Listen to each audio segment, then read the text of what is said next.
Joining us now is OjyOkpe with stories trending around the world. Hello, Jinx. Good morning, Dr. Abati with the bow tie, looking dapper. How are you this morning? My wife asked me But of course, you know we love this woman. She's doing really well. How are you? We missed you on Friday. We don't have wife. We are not wearing bow. Don't worry, you're getting a wife. You're getting a wife very soon. You're getting a wife. Don't worry. Good morning, Ayo. How are you this morning?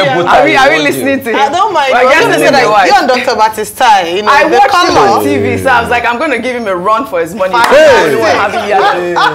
It's a yellow Monday. Well, all right. One deal. Good morning to you, viewers. Let's begin what's trending with reactions trailing the nationwide strike embarked by the leadership of the Nigeria Labour Congress and Trade Union Congress over the minimum wage and electricity tariff hike. The group insisted on the strike action after a last-minute meeting on Sunday with leaders of the National Assembly and the federal government to avert the proposed strike. The leadership of organized labor in Lagos has promised a total shutdown in all sectors of the economy beginning today. They called on Nigerians, especially employers of labor, to show understanding on the need for the action and appealed to parents to keep their children at home, as the action will equally affect those currently taking the West African Examination Council certificate examination. What is the value of 30,000 naira today? About $20. That is less than $1 in a day. So where does that keep us? We are in abject poverty. Despite this, we see our political office holders junketing about in jets, junketing about with a retinue of convoy without care for the common man. Shall we fold our arms and continue to watch like this? No! While we continue to writhe in pain and continue to languish in our places of work and our homes. We cannot continue like this. As we're talking about this, we know what has been spent, what has been budgeted for the renovation of the National Assembly. We know what has been spent to even complete the construction of the residence of the Vice President of the Federal Republic of Nigeria. Just recently, we heard the humongous amount that will be spent on Hajj sponsorship in Nigeria, 90 billion naira, in such economy as this, and we claim there is no money. We hear of states that continue to buy exotic cars for different people in their states, and you want to say that the common man, the ordinary man, cannot survive, cannot breathe. We say, let the poor breathe. It is time for the average worker to breathe. All right, it is time for the average worker to breathe. You know, I was having a conversation yesterday, and I felt like it's so embarrassing that we are still on this national minimum wage conversation for over a year. Nigerians have reacted. This is from Ray, who wrote, "Wicked government. National Assembly can get increment. Judicial Council can get increment. Government parastatals and agencies can get increment. Office of the NSA, SGF, Chief of Staff can get increment. Hajj subsidy can get whooping sum of 90 billion naira, but civil servant deserves 60,000 naira. Where is the subsidy money after all you have removed subsidy?" I believe Wale Edu made a comment yesterday as well.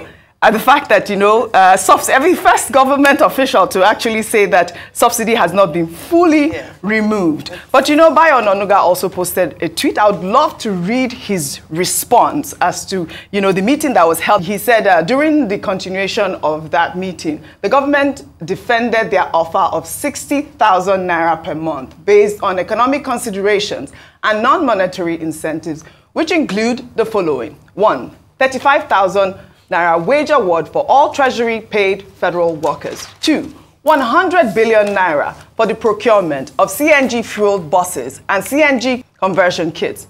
3, 125 billion naira conditional grant and financial inclusion to MSMEs.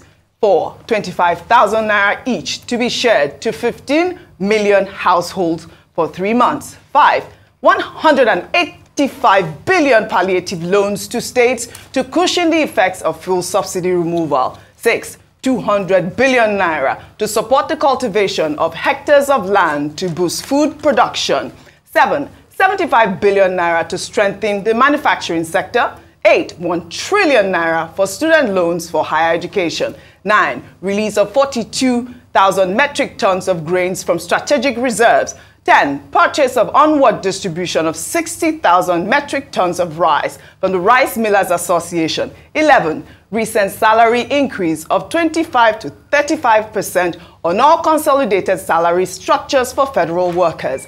12. 90% subsidy on health costs for federal civil servants registered on NHIS. 13. Light Rail Commission in Abuja to relieve transportation costs till the end of the year. Lagos State had already commenced same initiative with their blue and red lines. 14. In addition to the freedom of civil servants to engage in agriculture, federal government has approved the inclusion of ICT services to alternate sources of income. In conclusion, the meeting agreed that even where major and small businesses are closing down with consequent loss of jobs, the outcome of the new national minimum wage should be such that it will not trigger further massive job losses. It further noted that linking the strike to the electricity hikes with the national minimum wage determination was not fair to the negotiating parties. Well, Rufai, we were just speaking earlier, and we talked about the fact that the transmission company of Nigeria said that the labor union has shut down the national grid. Right now, they are saying that there is nationwide darkness. Even as we speak, the Lagos airport is shut down.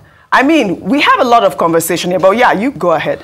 I mean, very, very sad what is happening as regards flight disruptions. I thought they were even trying to enforce a law that, you know, there's some essential services like flight that shouldn't be disrupted. I think this was even further, you know, talked about when we had that labor disruption in Imo State, you know, for the sake of national security. But I don't know why they're going ahead with this. I'm not in support of that. Also, my heart bleeds for the students, you know, that are not going to be able to write the exams today. Also, the TCN saying that they shut down the electricity grid, I don't think that's fair. But I think the federal government caused all of this. We should be clear and certain with these negotiations. By now, we should have wrapped up these negotiations. Put your position forward, advance your cause with very empirical arguments. Iterating inflation scenarios, iterating pervading economic circumstances, and let us see. But in a case where you are not even forthcoming in the negotiation and you keep blaming labor for going on strike, nobody wants a strike. Like today, we're going to lose about 600 billion in this economy. If we have a GDP like Dr. Adikpe also talking about 58 trillion, and you divide that by 365 days of the year, we're going to lose some 13 billion in our economy today. But the question is, are we going to allow labor to continue the suffering? 30,000 obviously is not sustainable. Yes, I know there's a conversation of can the states pay and all of that, but that's why we need to be able to aid the states, you know, to do what is right. Because most of them, even when they make this resource, they need to be able to generate IGR. When they will generate the IGR, we see how these governors steal a lot of money. So we return to democracy, it's been governors stealing money here and there. That's why most of them, it's as if after they leave office, they are going to sign register with EFCC. It's true, that's what they've become. Or they quickly go to the Senate. We can't live in a country where leaders are not accountable. And that's the suffering you are seeing here. That is the Lagos airport. That's the Lagos airport this morning. I don't think they should disrupt people's flights, you know, because of all of this. But also, I think government should now listen to the concerns of labor. And I hope that probably before the end of today, they will go back to the negotiation table and they could shift some grounds. Government now needs to make sacrifice. Because this government keeps all the thing, Mr. What's it called? Onanuga listed. Yes, that's what I wanted to ask you. Yes. They are not entirely true. Terms of all CNG of has not been delivered. They promised that they were going to deliver CNG on the 29th of... Where are the CNG buses today? They've not been delivered. All right? They've not been... Even the Abuja rail line. Why they keep talking about Abuja rail line? Didn't Buhari do Abuja rail line before now? Please correct me if I'm wrong. Or am I suffering amnesia in this country? 25,000, how much has been shared? Have we not contested about the register?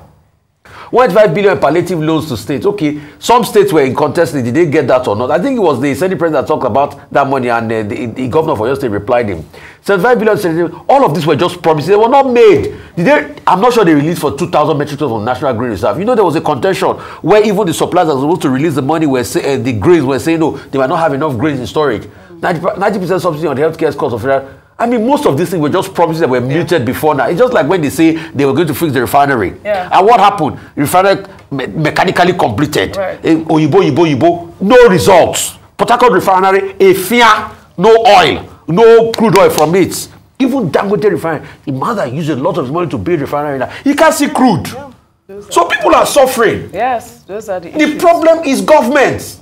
Government come out, make life better for the people. That's why we voted you in. Yeah. This suffering is too much now. Yes, I mean, Aya, really quickly, I mean, the point that failed promises there about the fact that, you know, they offer the 60,000 naira, which is a 100% increase from the last offer. I mean, I think also the idea of making sure that people don't suffer job losses, because obviously the private sector will have to also implement this 95,000 naira minimum wage that they are asking. Your quick thoughts on that, and then we move on. All right, so we had a very robust conversation with a look at the economy and the economic impact of the ask of labor, of organized labor. But the honest truth is that a lot of the things that are being said, government ought to be communicating it to the people so we understand that it's not just because they don't want to pay people. Because when you hear people hear 60,000, they're like, what can I buy with 60,000 naira? But without looking at it from an informed position as to why it is almost impossible to go to the numbers that they're asking for. I think this is where we need to have conversations. And we've consistently said that we need to tighten the information apparatus of government where they're able to communicate to the people and really express and share and not just release, so we're going to give you this amount of money. That is one area that that has to be fixed. The government has a retinue of essays, this administration, essays on information on that, and they are not communicating to the people. It's either the communication has failed, because there's one thing to say you are speaking, there's another thing for it to be effective where people are actually getting what it is you're saying. I do believe that if this is done effectively, it would help to manage the expectations of people, because unfortunately I think that organized labor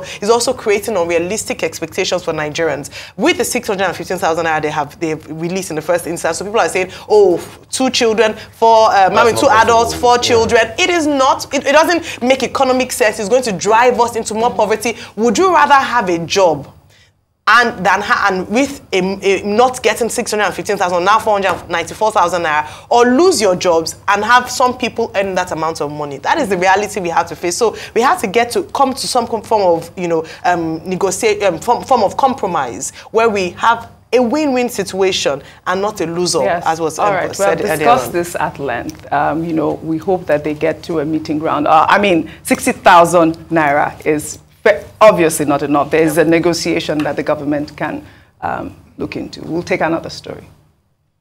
The governor of Abia State, Alex Otti, over the weekend vowed that no stone will be left unturned in the search for those involved in the killing of 5 soldiers in the state on May 30th, reportedly by militants said to be enforcing the sit-at-home directive by the indigenous peoples of Biafra to commemorate Biafra Day. The governor visited the wives of the slain soldiers on Saturday at the headquarters of the 144 Infantry Battalion of the Nigerian Army in Asa, Ukwa West local government area. He also awarded scholarship to the children of the deceased soldiers up to the completion of their tertiary education, and thanked the brigade commander, Brigadier General Olushola Diya, for helping to de-escalate tension in the state and not embarking on a reprisal. Well, in the meantime, a video showing militants said to be part of a special unit of the Dragon Squad brandishing AK-47 rifles while celebrating after the tragedy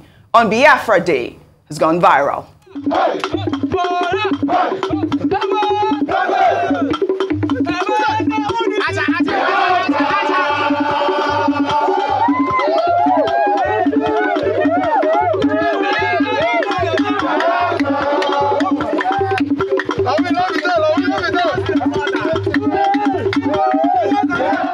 All right, this is the sad reality of our country, Dr. Abati. Non-state actors brandishing AK-47 rifles in celebration of that tragedy that occurred in Abia State. I think we took this story on Friday. We're back to it again because there have been developments. Yes. What are the developments? The governor of Abia State, in whose territory the killing of 5 soldiers by 15 masked gunmen happened in Aba, the commercial nerve center of the East, has now gone to the barracks to commiserate with the families of the deceased and also with the military formation in that state. And he has made promises. Okay, he has shown empathy. He has identified with them. I think that the governor has done well responding in a very prompt manner to show that the Abia State government is not going to behave as if it is unconcerned, because what has happened is a tragedy. Number two, the president of Nigeria himself has reacted. He has issued a statement. That statement was issued on Saturday, and it was written in the first person pronoun to lend weight to the seriousness of the president's concern. And he has promised that those who killed those soldiers will be fished out. And he advised against continuous attacks on soldiers. 17 soldiers were killed in Okwama. Now 5 have been killed by unidentified gunmen in Abia State. And the president was very clear in saying that these persons must be fished out. The rest of us are also saying that the killing of soldiers or even policemen or any uniformed officer, persons who have taken on the task of protecting the rest of us and defending the integrity and the sovereignty of this environment called Nigeria, they are killing by non-state actors, by the same persons they're supposed to protect, is unacceptable. Now, going forward in Abia State, I think the president should live up to his statement that these persons will be fished out and punished. Beyond that, the army spokesman, whom you quoted on Friday, said that there will be reprisal. Otti is pleading and saying there should be no reprisal. And we said on Friday that when people go and look for trouble, the people who will suffer at the end of the day, these so masked, faceless, purportedly unknown masked gunmen, they bring the tragedy upon the heads of innocent people. So Governor Otti may say, please, we thank you for for no reprisal. We don't know what will happen at the end of the day. Because when you kill a soldier, you are not just killing a soldier. You are attacking the integrity of the entire Nigerian military. And I think that was why the defense spokesman spoke along those lines. Until they teach these non-state actors the lesson that they need to learn. What kind of thing are we facing here? Failure of security. Yes. In fact, failure of the state. Yeah. As some people will put it, or some people want to be moderate, will say a sign of a failing state. Yeah. Whereby people no longer respect uniformed persons. They no longer even respect the military. Yes.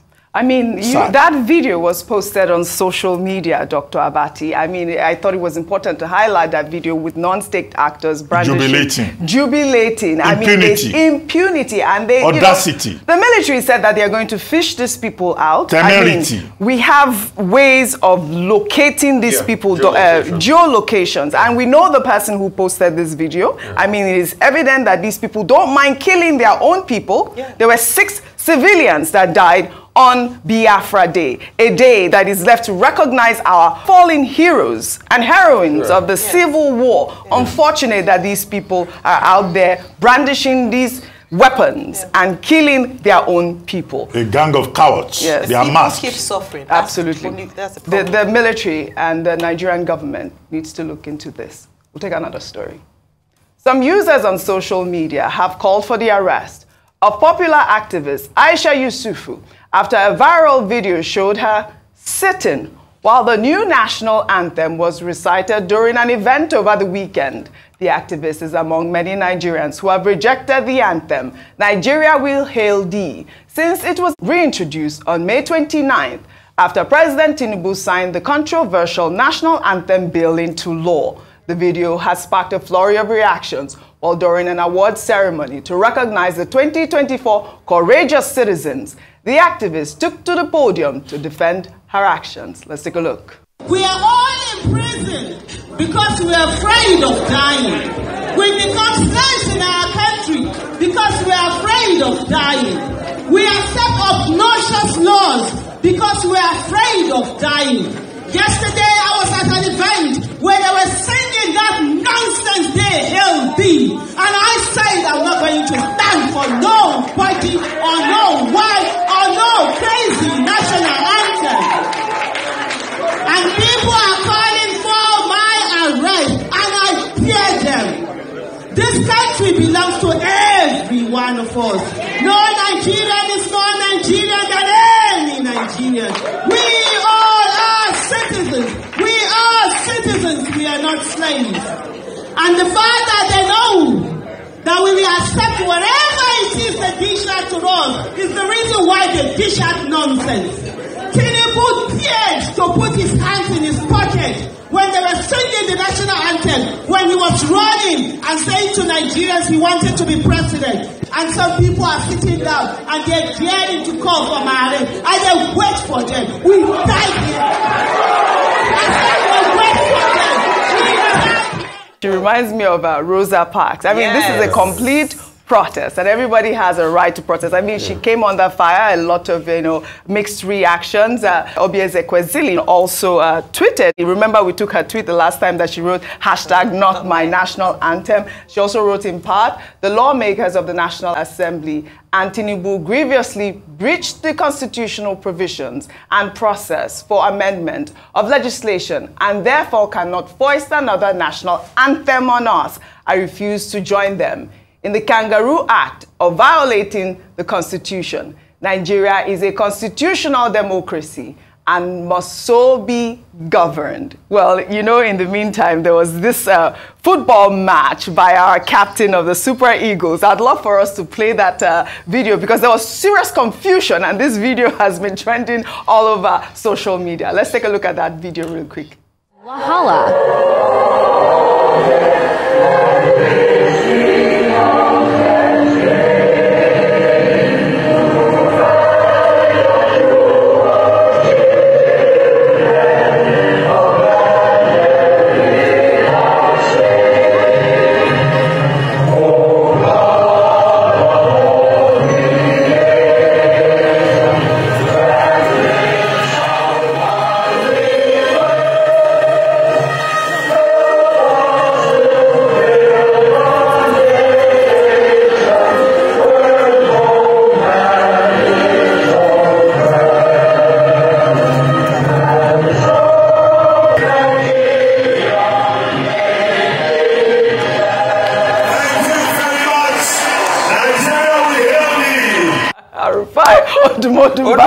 Was mumming. I mean, this is what happens. That was Sabinus, the comedian. No, but God, this is what happens. Ayo, really quickly. This is what happens when you force a particular thing or rule or thing on the people. When people don't accept it, law is made for the people, not the other way. So the truth about it is that going back to what Aisha Yusufu said, that we cannot gag the people. We have a right to protest, and we must not have a docile people. If not, we're going to have people who one day rise up in anarchy because they're just tired of oppression. Is that right? The danger that the Nigerian government faces is that more Nigerians, from Obiezekwe to Aisha Yusufu, will refuse to sing this national anthem. The question is it an offense? People have quoted Section 24, which is under Chapter 2. Whether Chapter 2 is justiciable or not is another thing. Section 24A says you have to respect the flag, you have to sing the national anthem. But no penalties are prescribed. So, and under Section 36 of the 1999 Constitution, you cannot be crucified or punished for an offense that is not written in law. So we're likely to find more people. More protests, but in the meantime, just try to learn the words so you don't get caught on camera. Here we are, we hail thee. All right, I'd love to thank you. We'll run out of just learn the lyrics. Well, all right, I'd like to thank you for your great analysis, as always, on What's Trending. Well, that's all I have for you guys on What's Trending today. I'll see you all tomorrow.